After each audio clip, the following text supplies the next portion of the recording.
Lo que está ocurriendo en las últimas horas en Sonora, México y el mundo. Ayer se publicó un manifiesto por la República, la democracia y las libertades. Hay momentos cruciales en la vida de una nación y este es uno de ellos. México se debate entre la democracia y el autoritarismo, entre las libertades y el abuso de poder, entre el conocimiento y la demagogia, entre la responsabilidad y el capricho, entre el federalismo y el centralismo, entre la división de poderes y la presidencia autocrática, entre el camino de las instituciones y el árbitro de una sola voluntad.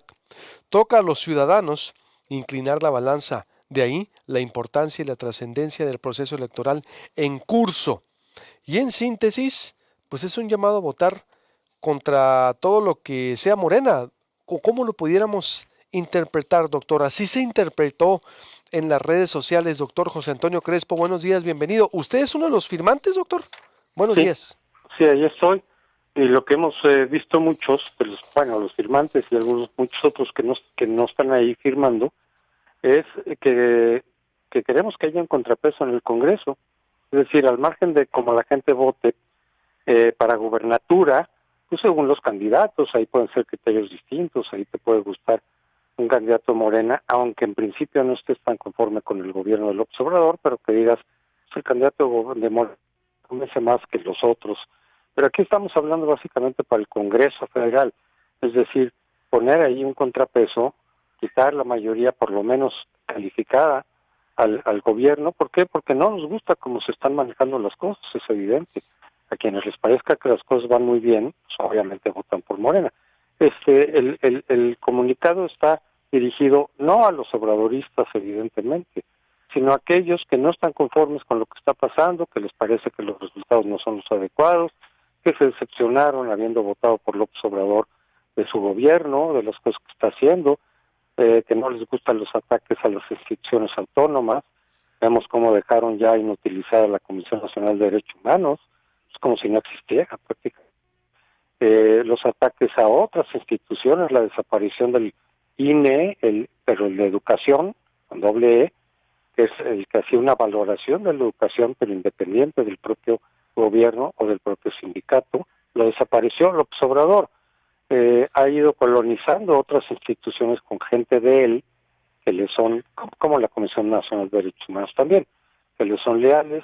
Los ataques al INE, al tribunal, al INAI, ahora va a poner una persona de él en el Banco de México. Entonces, vemos ahí un riesgo de que las instituciones autónomas puedan ser afectadas, como ya lo fueron varias, y que pueda continuar ese camino y en esa medida seguirse concentrando el poder en manos del López Obrador, lo cual contradice la idea básica de la democracia. Eso es lo que vemos. Entonces, ¿cómo se podría eso más o menos detener, obligar al gobierno a negociar con otras fuerzas políticas, a llegar a acuerdos a la hora de cambiar las leyes, pues con un Congreso que esté dividido, que no esté concentrado como lo ha estado hasta ahora en manos de Morena y sus aliados? Es pues, generar un contrapeso simplemente para que se mantenga lo básico de la democracia: división de poderes, equilibrios, contrapesos, eventualmente obligar al acuerdo y la negociación. O, repito, está dirigido a los que no les está gustando cómo se está dando el gobierno, a los que no están conformes básicamente con sus resultados, con sus políticas, etcétera, en cómo se manejó la pandemia, por ejemplo, o cómo se está llevando la crisis económica. No está dirigido a los obradoristas, es evidente. Doctor, esto entonces es generar, dice, un contrapeso para que se mantenga lo básico de la democracia, el equilibrio de instituciones, es decir, ese sería el apostolado o la base. Así es, porque nosotros vemos, y mucha gente, ya sé que no todos, sí vemos un intento de concentrar el poder, que teníamos muchos antes de la elección misma. ¿Por qué? Porque en el libreto del Foro de Sao Paulo, en donde están los partidos pues bolivarianos de izquierda de América Latina, y al que pertenece Morena desde su fundación, dice claramente que hay que llegar al poder por vía democrática, porque esa es la posible. La vía revolucionaria ya no está a la orden del día en nuestros últimos años, pero que lleguen por la vía democrática, que aprovechen la democracia que se ha construido en sus respectivos países, pero luego ya desde ahí irla desmantelando, así lo dicen tal cual, sin ambajes, sin irla desmantelando porque es una democracia burguesa, liberal, que contradice el propósito de la transformación social del Foro de Sao Paulo, y que entonces hay que ir sometiendo, subordinando a las instituciones autónomas, controlando el Congreso, controlando la Suprema Corte, las instituciones electorales, etcétera, para sustituir esa democracia liberal por una democracia popular, que es, de alguna forma, es pues el poder concentrado en el representante y en el intérprete del pueblo. Esa es la idea de la democracia popular. El pueblo gobierna a través de quien lo representa, que es pues, el líder supremo. Así lo dicen el Foro de Sao Paulo, y a muchos nos parece que en estos 3 años el gobierno de López Obrador ha ido siguiendo ese libreto. Claro, ahí también te dicen, no lo puedes hacer de golpe, no lo puedes hacer por la fuerza, por vía militar, tienes que aprovechar precisamente tu mayoría en el Congreso para ir cambiando eso, para ir subordinando o desapareciendo a esas instituciones que en realidad responden a las élites, etcétera, y hay que subordinarlas, desaparecerlas, etcétera, lo que haga falta. Para concentrar el poder, bueno, pues eso es lo que vemos muchos que está ocurriendo y que puede continuar, pues ya lo dijeron, quitar el INE o hacerlo a modo, hacer ajustes al tribunal, lo de la Suprema Corte pasando por arriba de la Constitución, pues es un poco para tener también mayor control de la Suprema Corte a través de un aliado que es el ministro Saldívar y controlando el Consejo de la Judicatura, etcétera. Es decir, todo lo que vemos básicamente apunta en esa dirección. Si no lo ha hecho de golpes, como dicen en los documentos del Foro de Sao Paulo, porque no se puede. Hay que ir dentro de las propias circunstancias de división de poderes, poco a poco, por la vía pues legal, o por lo menos la vía aparentemente legal. Lo de Saldívar claramente contradice la Constitución. Y así lo dijeron, los morenistas dijeron, sí, se está contradiciendo la Constitución, pero ¿qué importa? Es por un objetivo supremo. ¿Y quién define ese objetivo supremo? Morena, el partido mayoritario, o en su caso el presidente, pues. Entonces es eso, es lo que estamos viendo. Ya sé que estamos viendo realidades totalmente distintas, los dos polos fundamentales, digamos, que se han ido formando, vemos las cosas totalmente al revés, lo cual ha dificultado y va a seguir dificultando un diálogo razonado, donde se puedan llegar a ciertos puntos de acuerdo, donde se puedan esgrimir argumentos racionales. Entonces, mientras nosotros vemos eso, del otro lado te dicen, están locos, hombre, ¿cuál dictadura ni cuál nada? Yo no digo que estemos en una dictadura, digo que se está concentrando el poder, que el caminito va hacia una mayor concentración de poder. Yo no digo que haya dictadura ya, pero sí que se está dando esa concentración de poder en detrimento de lo que hemos avanzado en materia democrática y del Estado de Derecho, porque si se va a pasar por alto las leyes a conveniencia e incluso la Constitución, pues eso debilita el Estado de Derecho. Entonces eso es lo que sí veo yo. Del otro lado te dicen, pues para nada, hombre, al contrario, apenas está surgiendo la democracia. Lo que había antes era una simulación. Esta es la genuina democracia, es lo contrario a lo que ustedes están diciendo. Pero de aquel lado también ven que este tipo de esfuerzos, la crítica al presidente, el dinero de las organizaciones civiles que reciben incluso de Estados Unidos, el formar una coalición opositora, lo ven como parte de un golpe blando, lo han dicho. Y hay que recordar que el golpe blando es la preparación de un golpe duro, es decir, un golpe de Estado. Y las comparaciones constantes de López Obrador con la prensa huertista, con los momentos de la prensa, el pacto de la embajada. O sea, López Obrador ha comparado el financiamiento internacional que recibe Mexicanos contra la Corrupción y la Impunidad, y por cierto, muchos otros organismos cívicos de los que él ha condenado como ser parte de los conservadores, etcétera, lo ha comparado con el pacto de la embajada de 1913. Entonces estamos viendo las realidades exactamente al contrario. ¿Cuál sería el riesgo, le pregunto por último, de que esto continúe así desde su perspectiva? Porque exactamente son dos polos, ¿no? Porque el presidente finalmente tiene el 70% de la población. Sí, estamos de acuerdo con eso, es decir, 7 cada 10 mexicanos lo aprueba. Sí. Es decir, ¿cuál sería el riesgo entonces, doctor, de no hacer un cambio? Pues eso, lo que hemos avanzado en 30 años en materia de división de poder, de autonomías institucionales, de contrapesos. ¿Que falta? Sí. ¿Que son perfectas? No, en Suecia son perfectas. En un lado, pues se puede seguir avanzando, mejorando, reformando, en lugar de quitarlo y concentrar el poder. El riesgo es ese, que haya una mayor concentración de poder, en donde se puede haber más abusos de poder, puede haber aplicación sesgada de la ley, como creo que también lo hemos visto, aplicar la ley a los adversarios y perdonar a tus aliados de las corruptelas o de los ilícitos que cometan, decisiones arbitrarias, malas decisiones de política pública que nadie pueda frenar o corregir. Eso es lo que creo que hemos estado viendo y eso puede continuar. Es básicamente, como lo dice el documento, es una regresión en materia política, una regresión en materia de democracia, de contrapesos, de equilibrios, una regresión hasta donde no sabemos.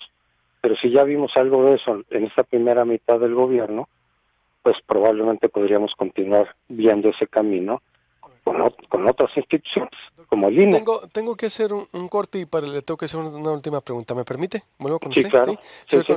Estoy con el doctor José Antonio Crespo y después vuelvo con el doctor Lorenzo Meyer, dos visiones de lo que está ocurriendo en el país en este manifiesto al llamado de frenar a Morena. Volvemos. 7 de la mañana con 3 minutos, volvemos a la segunda hora de información. Bienvenidos a los que van llegando por todas partes en este martes, 1 de junio, ya el sexto mes del año. Este mes, cuando se vaya, estaremos ya en medio año del 2021. El tiempo no vuela, viaja a la velocidad de la luz, ¿no cree usted? Y, por supuesto, todos a votar. Ahorita me voy con los saludos de la audiencia. Felicitaciones. Para terminar con el doctor José Antonio Crespo, que vengo con él de la siguiente hora y nos está explicando el objetivo de este manifiesto por la República, la democracia y las libertades, que es básicamente generar contrapeso para pues que se mantenga lo básico de la democracia, el equilibrio, las instituciones que se han construido a lo largo de la democracia y evitar más concentración de poder que está ahorita pues en camino o como Andrés Manuel López Obrador, el presidente, lo está concentrando. Doctor, decía, es una vía democrática por el voto. A mí lo que me preocuparía es qué sigue después de esto si no se logra, porque las encuestas siguen dando mayoría morena en la Cámara, el presidente sigue aprobado y los riesgos son que quieran subir de nivel los opositores. Usted es crítico, López Obrador. Vaya, Sí, como sí, sí. intelectual, como fue crítico de Peña Nieto, como fue crítico de Calderón y Fox, nos consta. Así es. Pero lo que me preocuparía es cómo los opositores pudieran seguir subiendo el nivel o el enfrentamiento y no conformarse si no pueden detenerlo por la vía democrática, doctor. Mira, radicales hay de los dos lados siempre. Por definición, en la política, cualquier partido, movimiento, institución, en el ejército hay moderados y radicales. En fin, el chiste es que los radicales no controlen el movimiento. Es decir, aquí se ha dicho, por ejemplo, Frena, ¿no? Que quiere insistir en que renuncie el presidente antes de tiempo. Bueno, muchos de los críticos no estamos en eso, es decir, habemos muchos críticos, pero que queremos todo por la vía legal, por eso estamos diciendo, pues por la vía electoral. A lo mejor después se concentra en lo de la revocación de mandato, que también es una vía legal, instauró el propio López Obrador. Me imagino que muchos de esos grupos dirán, pues ahora le vámonos sobre la revocación de mandato, a ver si logramos mayoría. En fin, mientras no se salga de los cauces legales, pues no hay problema. Precisamente yo digo que mucho de lo que se ha hecho por la vía legal, del otro lado lo ven como golpe blando, ¿no? Es decir, no, pues es lo que se hace en las democracias. Crítica en la prensa, pues sí, puedes estar o no de acuerdo, te puede parecer exagerada. Nos puede a muchos haber parecido exagerado lo de Economist, por ejemplo, ¿no? La portada misma, etcétera, nos parece exagerado, pero bueno, es parte de la democracia. Hacer una coalición electoral, pues el propio Morena también hizo su coalición y la va a volver a hacer, y ahora con el Verde. De aquello es incongruente, pues sí, pero con el Verde y Morena, pues como que también, ¿no? Todo eso está dentro de la ley. Allá lo ven como golpismo. Y sí, hay grupos radicales. Yo espero que los grupos radicales de derecha no tengan la fuerza ni el apoyo suficiente para hacer cualquier cosa que vaya por fuera de la ley. Eso espero. Pero sí, hay que reconocer que en todos lados siempre hay moderados y radicales. Aquí los moderados, digamos, de este lado, aunque las críticas puedan ser fuertes, sí, pero el chiste es que todo se haga dentro de la ley, todo. del otro lado de repente. A mí me parece que López Obrador, del grupo de, digamos, de la izquierda, etcétera, a veces es radical, por lo menos en sus apreciaciones, como decir que estamos organizando un golpe de Estado, me parece ir por radicalismo retórico. El recurrir a calumnias de los críticos, una cosa es que les contestas a los críticos y digas que son conservadores, bueno, ok, pero al mismo tiempo incurrir y decir, es que hicieron esto y esto, están recibiendo dinero sucio, están recibiendo dinero de acá y de acá, y te dicen, no es cierto, pruébenmelo, no es cierto. O del Banco de México, el gobernador, como ya no le gustó, porque no lo puso él, decir que aprobó un gasto excesivo, etcétera, y él no estaba en el cargo. Entonces esto es difamación. Bueno, a mí me parecen respuestas un poco radicales del otro lado, pero repito, mientras los radicales de la derecha no se salgan de la ley, o no logren sus propósitos en caso de querer salirse de la ley, pues ahí seguiremos, ¿no? Claro, si se gana otra vez la mayoría absoluta o calificada por parte de Morena, creo que continuará este proceso de ir debilitando a las instituciones autónomas, a los equilibrios institucionales propios de la democracia, y se seguirá concentrando el poder en lo que resta del gobierno. A lo mejor se aprueba, ojalá que no, en la Suprema Corte, lo de la ley Saldívar, que ya sería un golpazo a la Constitución, porque ya sería reconocer abiertamente que se puede uno pasar con leyes transitorias el texto constitucional y avalado por la Suprema Corte. Eso a mí me preocupa mucho, sería un golpazo al Estado de Derecho. Pero en fin, vamos a ver primero qué resulta de las elecciones, que van a ser muy agitadas, por supuesto, se van a impugnar. Casi todos damos por hecho que ahí donde pierda Morena, o en muchos de los casos donde pierda Morena, pues van a reclamar fraude y van a impugnar también, mientras sea dentro de la ley está bien, mientras sea de los casos institucionales está bien, pero de que va a haber un litigio fuerte, descalificaciones, reclamos de fraude, pues que sí creo que eso es inevitable. Bien, pues estaremos muy al pendiente, doctor, como siempre, y le daremos seguimiento. Hoy, gracias, un abrazo, estamos en contacto. Buenos días, doctor. Igualmente, buenos días. Buenos días, el doctor José Antonio Crespo. Los cumpleaños de hoy, adelante, por favor, para irnos a corto y volver con el doctor Lorenzo Meyer.